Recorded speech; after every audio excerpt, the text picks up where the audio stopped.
সকলকে আমার তরফ থেকে সালাম। আসসালামু আলাইকুম ওয়া রাহমাতুল্লাহি ওয়া বারাকাতুহু। সম্মানিত হাজিরিন, আমরা আজকে মহান আল্লাহর দরবারে অসংখ্য গণিত শুকরিয়া জ্ঞাপন করছি যে আজকে 1446 হিজরি বৎসরের শেষ মাস জিলহজ মাসের প্রথম জুমায় আমরা সকলে সমস্ত বাধাকে পেছনে ফেলে, সমস্ত কাজকর্মকে পেছনে ফেলে, সমস্ত ব্যস্ততা থেকে ফাঁকি হয়ে মুক্ত হয়ে আজকে দোয়া কবুল হওয়ার দিনে, সপ্তাহের শ্রেষ্ঠতম দিনে, গুনাহ মাফের দিনে, গরিবের কার্যের দিনে, মকবুলিয়তের দিনে আমরা সকলে মসজিদে এসে উপস্থিত হতে পেরেছি। এজন্য সকলে শুকরিয়া জ্ঞাপন করি, আলহামদুলিল্লাহ। সম্মানিত হাজিরিন, আমরা সকলে সুস্থ অবস্থায় মসজিদে এসে উপস্থিত হতে পেরেছি। এজন্য আবার বলি আলহামদুলিল্লাহ। কারণ সুস্থতা আমাদের জন্য অনেক বড় নিয়ামত।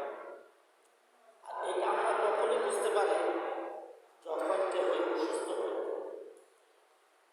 সম্মানিত হাজিরিন,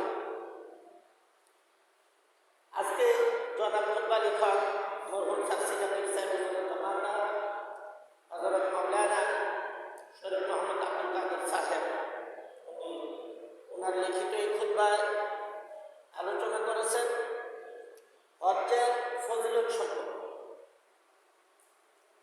আমি আপনাদের সম্মুখে হজ্জের ফজিলত সম্পর্কে কুরআন হাদিসের উদ্ধৃতি তুলে ধরে দুই একটি কথা আলোচনা করার জন্য চেষ্টা করব ইনশাআল্লাহ। মহান আল্লাহ রব্বুল ইজ্জত আমাকে এই দান করুন, এজন্য সকলকে আমিন।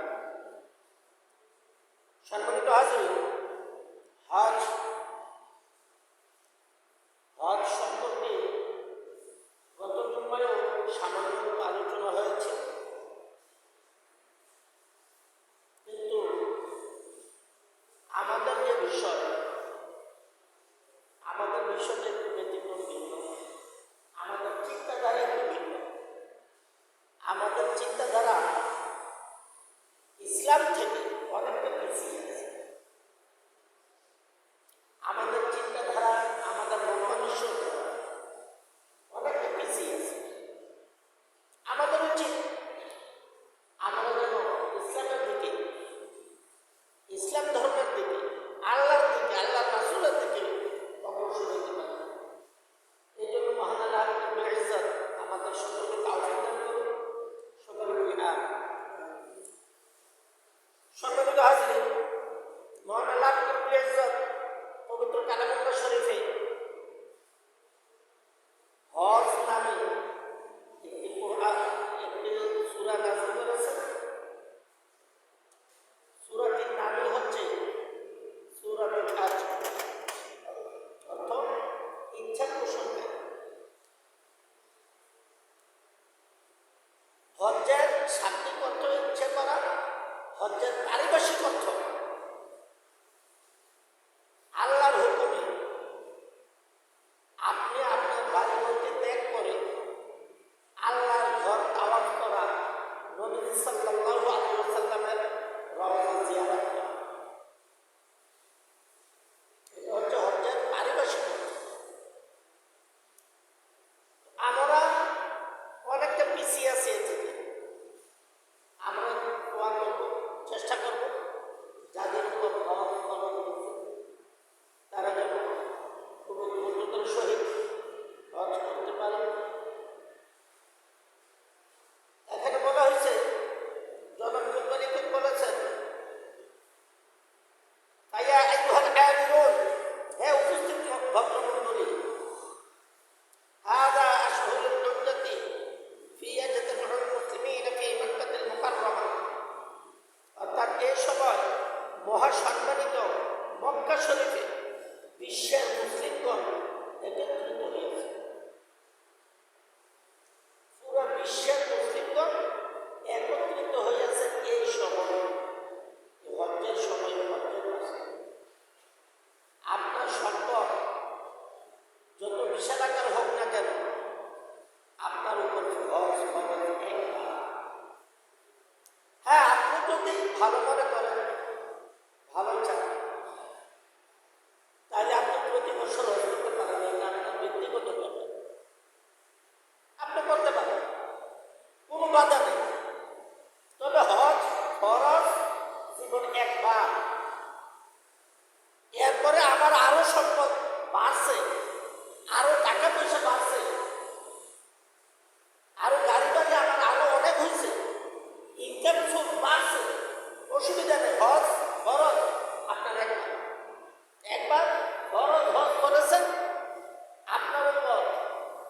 হজ্জের যে ফরজ ছিল হুকুম ছিল ওই ফরজ হুকুম থেকে আপনি গায়ের মাহরুম হয়ে গেলেন।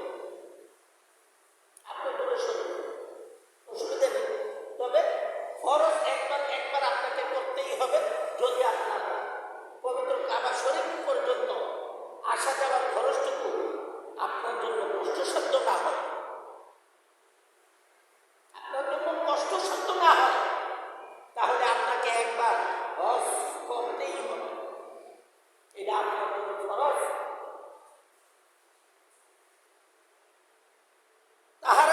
যাহারা সওয়াব অর্জন করিতেছেন এবং উচ্চ মর্যাদায় আরোহণ করিতেছেন, তাহারা সওয়াব অর্জন করিতেছে এবং উচ্চ মর্যাদায় আরোহণ করিতেছে।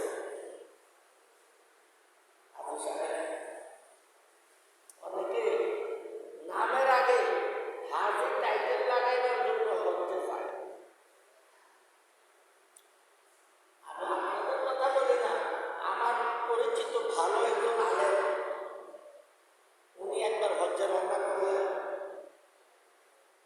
আল্লাহ আলহামদুলিল্লাহ, ভাই আল্লাহ আপনাকে কবুল করেছেন, আপনি শেষ করে আসেন, আমাদের জন্য দোয়া করবেন।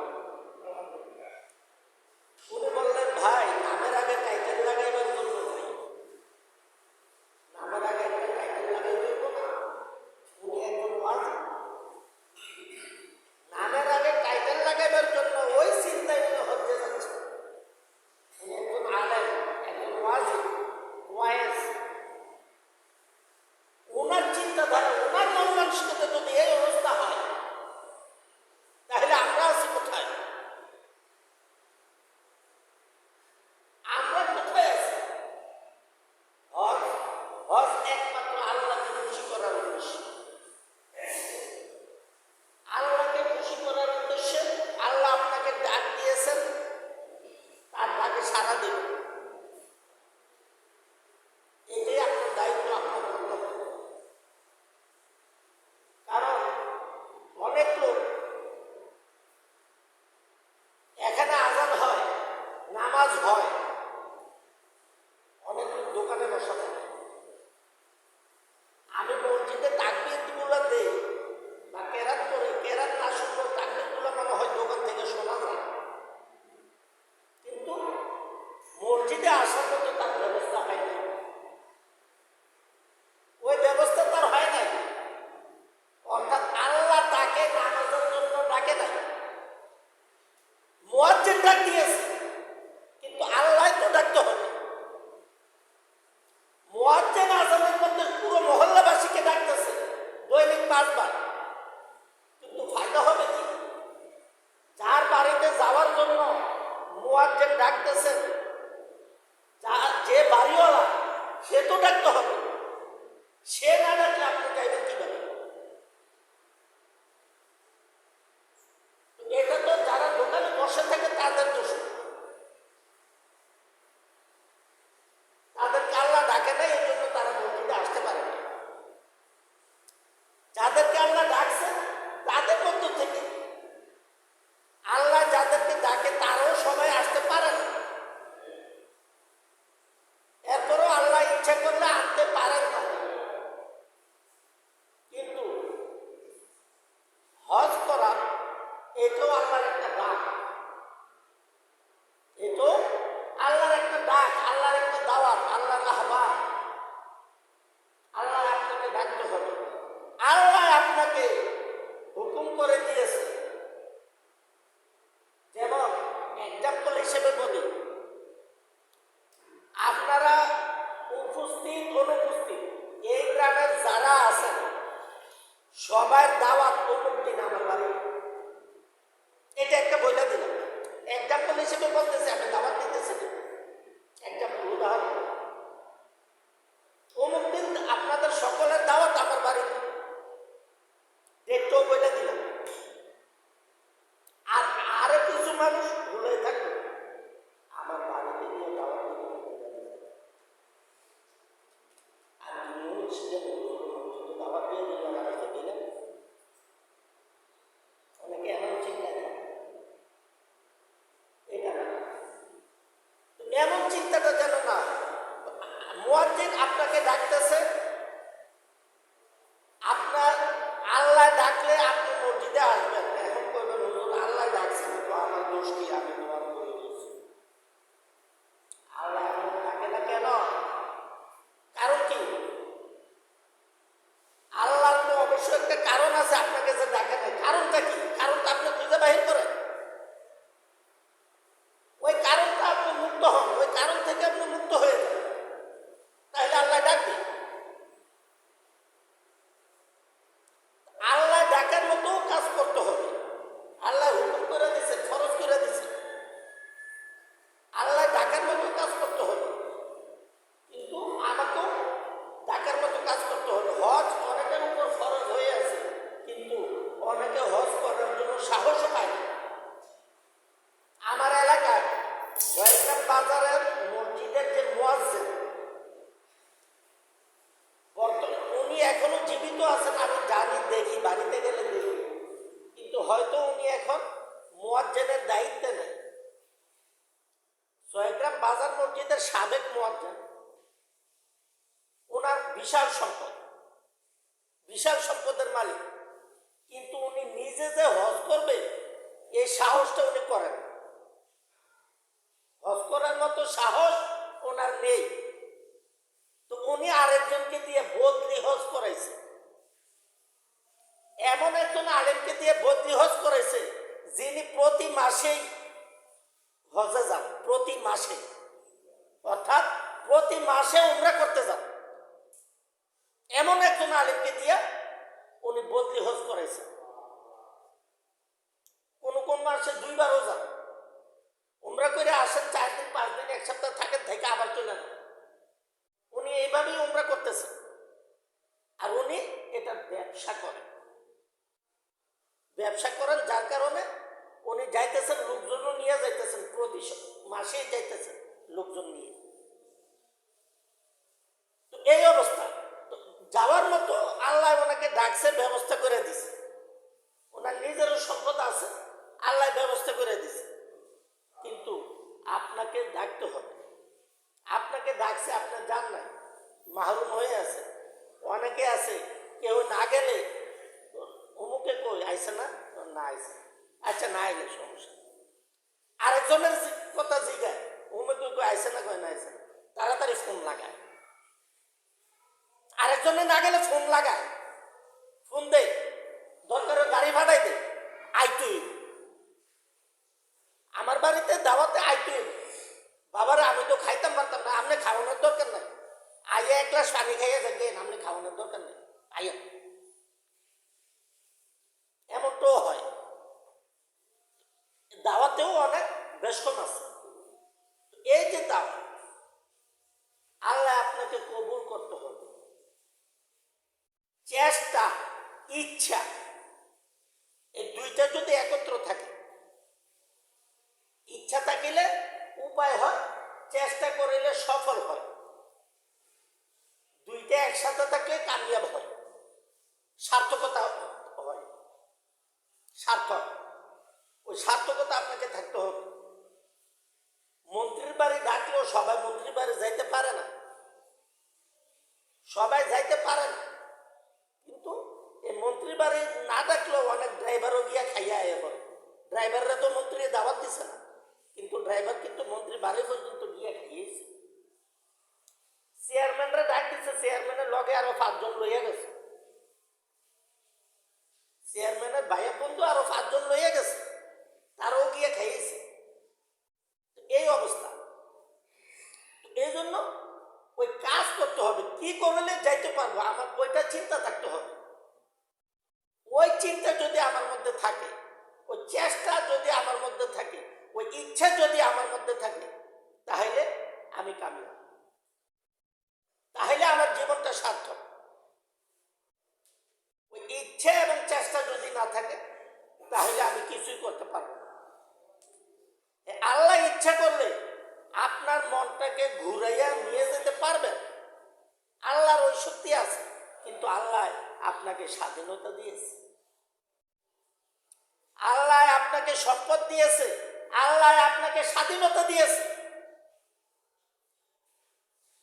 সাহাবা হযরত আলী রাদিয়াল্লাহু তাআলা আনহুকে জিজ্ঞাসা করলেন, হুজুর কি আল্লাহ আমাদেরকে কতটুকু শক্তি দিয়েছে?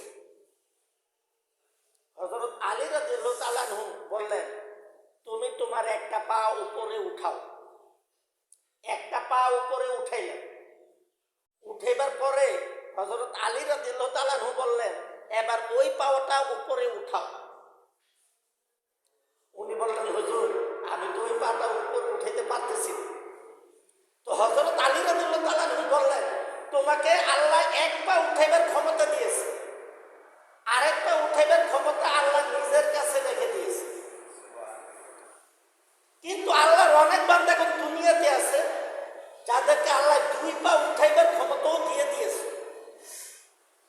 আবার নবীজি সাল্লাল্লাহু আলাইহি ওয়াসাল্লাম বললেন যে তোমরা যদি আকাশের উপর দিয়ে কাউকে উড়ে যেতে দেখো, বাতাসে ভর করে উড়ে যেতে দেখো, জায়নামাজ বিছিয়ে উড়ে যেতে দেখো, তার উপর ঈমান এনো না,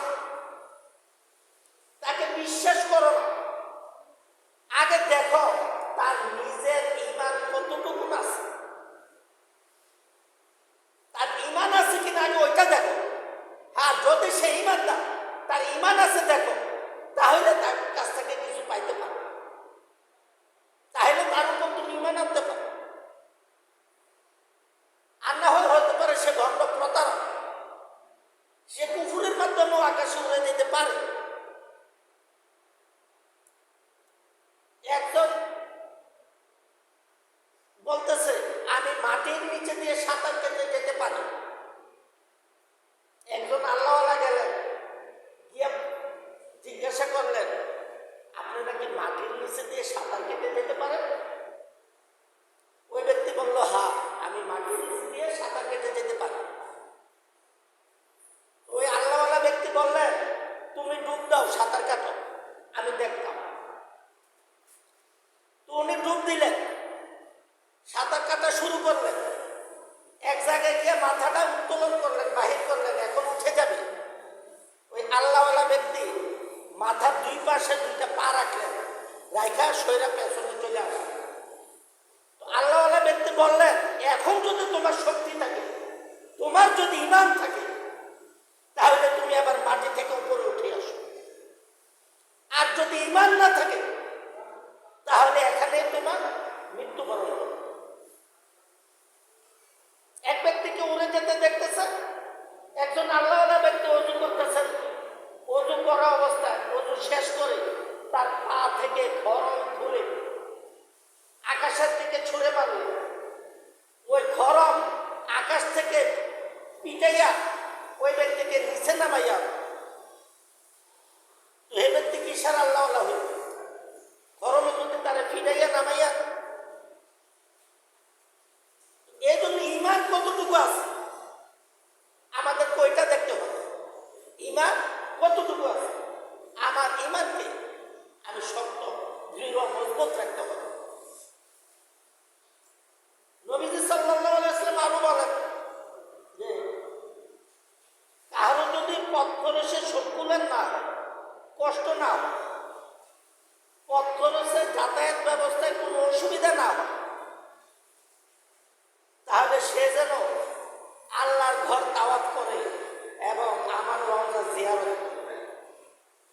আর সে যদি এটা না করে মৃত্যুবরণ করে, আল্লাহ পাক রব্বুল আলামিন বলতেছেন, সে ইহুদি হয়ে মরুক আর নাসারা হয়ে মরুক, তাতে আল্লাহর কিছু যায় আসে না। আল্লাহর কিছু যায় আসে, কারণ তার উপর হজ করা ফরজ ছিল। এই জন্য যাদের উপর হজ ফরজ, তারা যেন খুব দ্রুত নিবন্ধন করে, তারা যেন হজটা শেষ করে। কারণ কার কখন কিভাবে মৃত্যু হয়ে যায় এটা কেহই বলতে পারে না।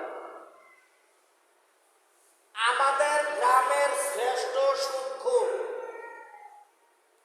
আমাদের গ্রামের শ্রেষ্ঠ সুদখোর, উনি মৃত্যুবরণ করছেন হজে গিয়া। উনি মৃত্যুবরণ করছেন হজে গিয়া। পবিত্র কাবা শরীফ হজ করতে গেছেন, হজে গিয়ে মৃত্যুবরণ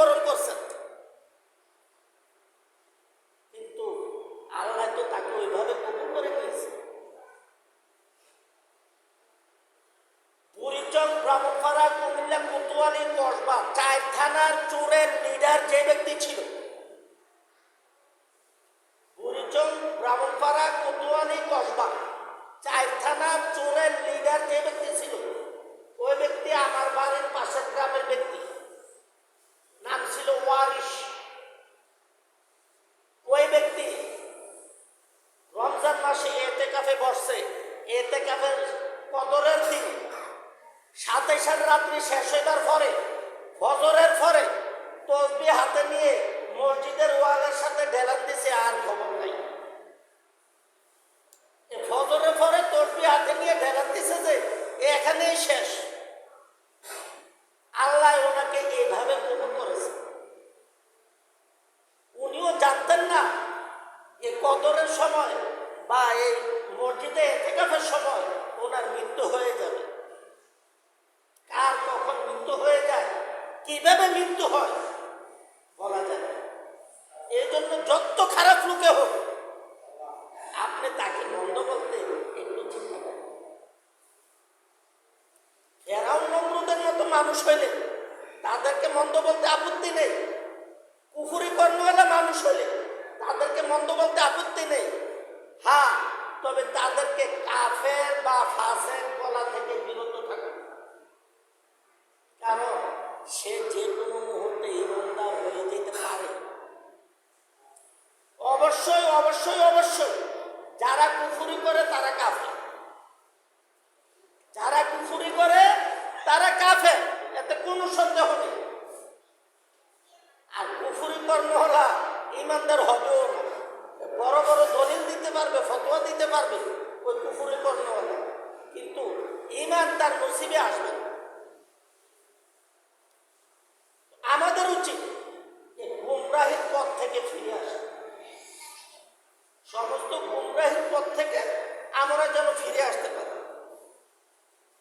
নবীজি সাল্লাল্লাহু আলাইহি ওয়াসাল্লাম বলিলেন, যে ব্যক্তি পবিত্র কাবা ঘর তাওয়াফ করিল এবং আমার রওজা জিয়ারত করিল, সে ব্যক্তি যেন আমি দুনিয়ায় থাকতে আমার সাথে সাক্ষাৎ করিল। আমি দুনিয়ায় থাকতে আমার সাথে সাক্ষাৎ করিল। নবীজি সাহাবা কারা? যারা ইমানের সহিত নবীজি সাল্লাল্লাহু আলাইহি ওয়াসাল্লামের সাক্ষাৎ লাভ করেছে তারা নবীজির সাহাবা। সাহাবা মানে সাথী, বন্ধু। সাহাবাদের তো অনেক দূরে, তাবেঈন অনেক দূরে। তাবেঈনের পায়ের ধুলার সমানও মর্যাদা আমাদের নেই। তাবেঈনের পায়ের ধুলার সমান মর্যাদাও, জুতার নিচের যে ধুলা, ওই ধুলার সমান মর্যাদাও দুনিয়ার কাহারও নেই। সাহাবাগণ, তাবেঈনগণ, তাবেঈনগণ তাহাদের জন্য বেহেশত উন্মুক্ত। বেহেশত তাহাদের জন্য উন্মুক্ত, খোলা, একেবারে খোলা। তাদের যাইতে মাঝখানে কোনো বাধা নেই। কিন্তু নবীজি সাল্লাল্লাহু আলাইহি ওয়াসাল্লামের সাক্ষাৎ লাভ করছেন সাহাবাগণ। আর নবীজি সাল্লাল্লাহু আলাইহি ওয়াসাল্লাম বলছেন, যে ব্যক্তি আল্লাহর ঘর তাওয়াফ করিল, আমার রওজা জিয়ারত করিল, সে যেন আমি জীবিত থাকা অবস্থায়, আমি দুনিয়ায় থাকা অবস্থায় আমার সাথে সাক্ষাৎ করি। অর্থাৎ সাহাবার সমান মর্যাদা, যদিও তাবেঈনগণের সমান মর্যাদাও আমাদের নাই, হওয়া সম্ভব না, কিন্তু সাহাবাগণের মর্যাদা আমাদেরকে ভূষিত করা হয়েছে নবীজি সাল্লাল্লাহু আলাইহি ওয়াসাল্লাম। এই জন্য আমাদের উচিত যাদের সামর্থ্য আছে, একটু কষ্ট হয় না, তারা যেন খুব দ্রুত করে হজ সম্পন্ন। আল্লাহ রাব্বুল আলামিন নরনারীকে তাহাদের হজ জিয়ারতে সাহায্য করুন। আরাফার দিনে রোজা রাখুন। আরাফার দিনে রোজা রাখার জন্য এই খুতবায়ও বলা আছে, অর্থাৎ বাংলাদেশের চন্দ্র মাসের 9 তারিখ ঈদের আগের দিনের রোজা, কারণ আরাফা 9 তারিখে। ইয়াউমুল আরাফা, ইয়াউমুন নাহর। ইয়াউমুল আরাফার পরের দিনটি হচ্ছে ইয়াউমুন নাহর, অর্থাৎ কুরবানির ঈদের দিন। পরের দিনটি যদি কুরবানির ঈদের দিন হয়ে থাকে তাহলে আরাফার দিন আগের দিন 9 তারিখ, বাংলাদেশেরও চন্দ্র মাসের 9 তারিখ। এই দিনে কেহ রোজা রাখলে তাহার পূর্বের বৎসরের 1 বৎসরের গুনাহ মাফ হয়ে যাবে, পরবর্তী 1 বৎসরের গুনাহ মাফ হয়ে যাবে। এখন মনে করেন যে হুজুর আমার নামাজ পড়বো না, এই দিনে একটা রোজা রেখে দেয়, এই দিনে একটা রোজা রেখে দেয়, 2 বৎসরের গুনাহ মাফ হয়ে যাবে। 2 বৎসরের সগীরা গুনাহ আপনার মাফ, কবিরা গুনাহ না। কবিরা গুনাহ তাওবা ছাড়া মাফ হয় না। কবিরা গুনাহ হচ্ছে বড় গুনাহ, কবিরা গুনাহ তাওবা ছাড়া মাফ হয় না। কবিরা গুনাহ থেকে মাফ পাইতে হলে আপনাকে তাওবাতুন নাসুহা করতে হবে। তো এই জন্য আমাদের উচিত আমরা রোজা রাখবো, পাশাপাশি নফল নামাজ, নফল রোজা, রোজাটা কিন্তু নফল রোজা, পাশাপাশি আমরা যারা পারি চেষ্টা করব সবগুলো রোজা রাখার। যারা পারি না অন্তত এই দিন রোজা রাখার জন্য চেষ্টা করব। স্বর্ণ থেকে, লোহা থেকে যেভাবে মরিচা উঠে যায়, হজ করলে তাহার জীবন থেকে এভাবে পাপ ধুয়ে মুছে পরিষ্কার করে হজ করবে। সামর্থ্যবানদের উপর অবশ্যই হজ ফরজ, বিশেষ করে কুরবানি আসতেছে। কুরবানি আমরা অনেকে হয়তো কুরবানির পশু ক্রয় করেছি, ক্রয় করলেও হয়তো কম সংখ্যক লোকে, কেউ 1-2 মাস আগেও কিনা লাইছে, কেউ এর আগে কিনা লাইছে, ঘরে পশু কুরবানি দিবে। কুরবানির পশুটা যেন, কুরবানি যেটাকে করবেন এটাকে আল্লাহর ওয়াস্তায় অর্থ করে দিবে, আল্লাহর ওয়াস্তে উৎসর্গ করে দিবে, কুরবানি করে দিবে। কুরবানির এই প্রাণীটা যেন আমাদের শক্তিশালী হয়। এটা অবশ্য আমরা জানি, জানার পরেও আবার জানান দিতে হবে। কুরবানির প্রাণী যেন শক্তিশালী হয়। কুরবানির পশুর প্রতিটি পশমের বিনিময়ে, প্রতিটি পশমের বিনিময়ে আমাদের আমলনামা নেক লেখা হবে। কুরবানির পশু প্রতিটি পশমের বিনিময়ে আমাদের আমলনামায় নেক লেখা হবে। এই জন্য পশুটা সাধ্য অনুযায়ী বড় হইলে ভালো, সাধ্য অনুযায়ী শক্তিশালী দরকার। শক্তিশালী পশু, সুস্থ, শিং ভাঙ্গা, লেজ কাটা এমন যেন না হয়, কান ছিদ্র হয়ে আছে এমন যেন না হয়, সুস্থ। জ্বর আছে, ওষুধ খাওয়াইলে জ্বর চলে যাবে, এটা অসুবিধা। অঙ্গহানি যেন না হয়, খুন যেন না হয়। এখন বলবেন হুজুর খাসি কুরবানি দিলে কি হইল? খাসি কুরবানি দিলে সওয়াব বেশি হইল, কারণ নবীজি সাল্লাল্লাহু আলাইহি ওয়াসাল্লাম নিজে খাসি কুরবানি করছেন এবং সাহাবাদেরকে খাসি কুরবানি করার জন্য বলছেন। এখন খাসিতে তো খুঁত আছে, খাসিতে খুঁত করা হয়েছে এই জন্য খাসিটা যেন শক্তিশালী হয়, এই খাসিটা যেন তাজা হয়, মোটা হয়, এই জন্য খাসিটাকে খুঁত করা হয়েছে, অন্ডকোষ কেটে দিয়েছে। এটা যেন শক্তিশালী হয়, এটা যেন মোটা হয়, আর এটার দুর্গন্ধ যেন না থাকে। খাসির শরীরে যেন দুর্গন্ধ না থাকে। এই 3টা কারণে খাসিটার অন্ডকোষ কেটে দেওয়া হয়েছে। কি কারণে অন্ডকোষ কেটে দেওয়া হয়েছে এটা কিন্তু আমরা জানি না। আমরা জানি এটা খাসি বানায়, খাসি হইলে ঈদের বাজারে বেশি বেচতাম তারা। খাসি কিনা খাসির মাংস মজা বেশি, আসলেই ঠিক খাসির মাংস মজা বেশি। খাসির মাংসের স্বাদের কারণেও খাসি কুরবানি দিতে বলা আছে। তবে কুরবানি যেন মাংসটা কি পরিমাণ হইব, মাংস হইব নি ফুসব নি, কেজি কত টাকা পড়বে, প্রতি কেজি মাংসের দাম কত টাকা পড়বে, এমন যদি হিসাব করে বা মনে মনেও যদি এমন হিসাব করে, আপনি ধরে নিতে পারেন আপনার কুরবানিটা হবে না,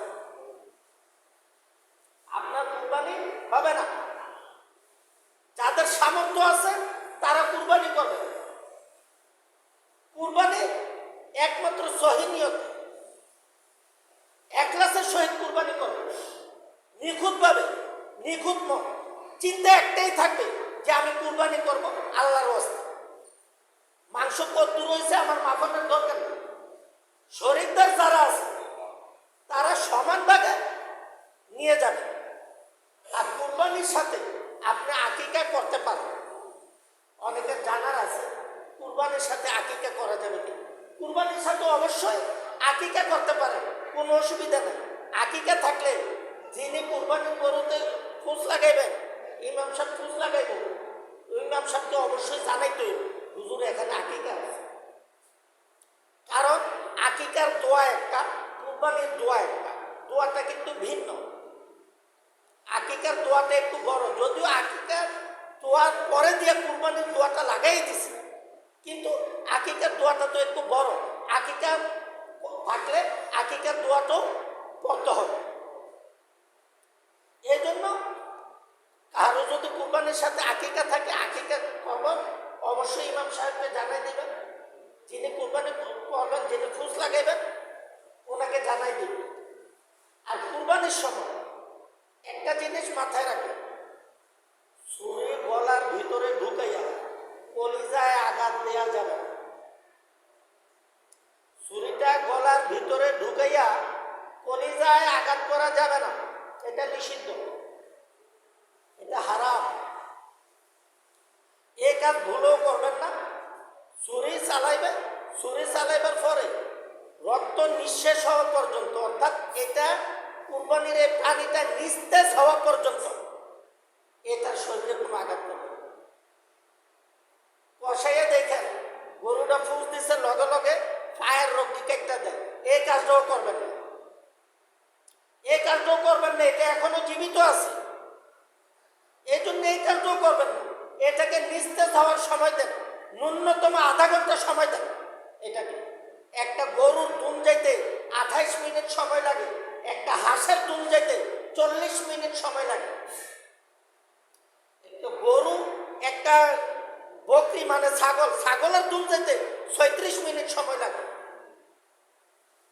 তো এই সময়টা এটাকে দেন, এই সময় পরে আপনি এটাতে যা করার করেন। বলে হুজুর রক্তি কাটটা দিলে তাড়াতাড়ি দুম থেকে না, এই কাজটা করে একটু সবুর করুন, একটু সবুর করে নিস্তেজ হওয়ার পর্যন্ত অপেক্ষা করুন। আর আমরা যারা কুরবানি করবো শরীরদার, তারা সবাই হালাল টাকা, যারা কুরবানি করবেন একা করবেন তারা সহ, যারা শরীরদার, আপনি একজনে আপনার সাথে 6 জন শরীরদার আছেন, তাদেরকে নষ্ট করেন না, তাদেরকে নষ্ট করেন না। আপনার চিন্তাটা ফ্রেশ রাখেন, হালাল টাকাটায় কুরবানি দেন, হালাল টাকা কুরবানি দেন, আপনার চিন্তা ফ্রেশ রাখেন। আপনার চিন্তার মধ্যে, কুরবানির মধ্যে কোনো গলদ আনবেন না। পাশাপাশি 9 তারিখ ফজর থেকে তাকবীরে তাশরিক আমরা বলবো প্রত্যেক ফরজ নামাজের পরে। 9 তারিখ ফজর থেকে, অর্থাৎ শুক্রবার ফরজ থেকে, ফজর থেকে মঙ্গলবার আসর পর্যন্ত, একটু শনিবার, শুক্রবার ফজর থেকে মঙ্গলবার আসর পর্যন্ত যারা নামাজ পড়েন, প্রত্যেক ফরজ নামাজের পরে, যারা নামাজ পড়েন প্রত্যেক ফরজ নামাজের পরে স্বাভাবিক আওয়াজে তাকবীরে তাশরিক বলেন।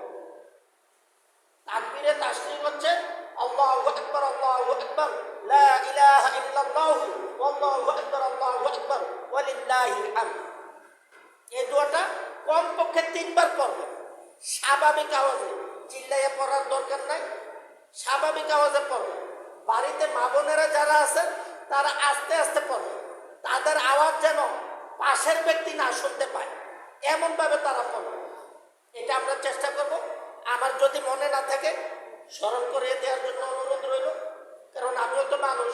9 তারিখ ফজরের পরে আসর আমার মনে নাও থাকতে পারে, যারা উপস্থিত থাকবেন স্মরণ করিয়ে দেবেন ইনশাল্লাহ, আমরা চেষ্টা করব। পাশাপাশি আমরা এই তাকবীরে তাশরিক ফরজ নামাজের পরে পড়া ওয়াজিব। এখন হুজুর সাথে সাথে আমার ফরটা মনে নাই, একটু তারা ছিল, উঠে চলে গেছে। যখন আপনার মনে হয়েছে, যেখানে আপনার মনে হয়েছে ওইখানেই আপনি পড়ে নেন, যখন মনে হয় তখনই পড়ে নেন। যা কিছু আলোচনা করা হয়েছে তার উপর আমাদের সকলের আমল করার জন্য তাওফিক দান করুন। এই জন্য